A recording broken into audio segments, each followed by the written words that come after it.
Sur le plateau de TPMP People samedi 18 mars 2023, l'ambiance était aux confidences.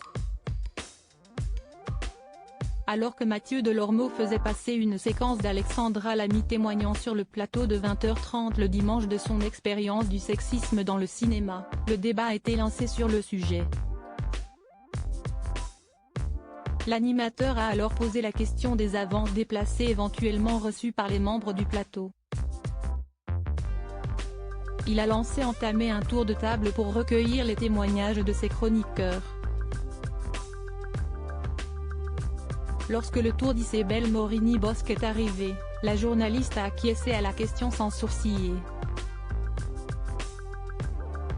Stupéfait, Mathieu Delormeau l'a alors sommé de ne dire plus « On t'a vraiment demandé de coucher ? Ça se traduisait comment ? Raconte-moi », lui a-t-il demandé.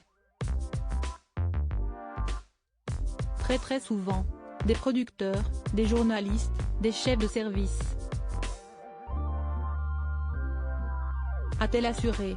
Curieux de connaître le déroulé d'un tel événement, Mathieu Delormeau a alors insisté, mais ils te disent pas couchons ensemble, si est-il plus fin que ça ?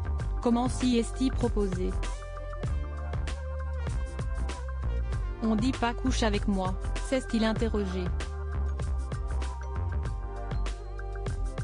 Et Isabelle Morini-Bosc de confirmer, si est-il effectivement un déjeuner, puis après si est-il plus si affinité.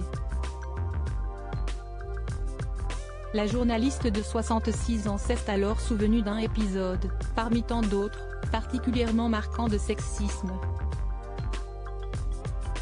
Des avances déplacées de la part d'un homme extrêmement important. Celle qui a subi un terrible viol est revenue sur une anecdote pour moins déplorable lors d'un déjeuner professionnel il y a plusieurs années.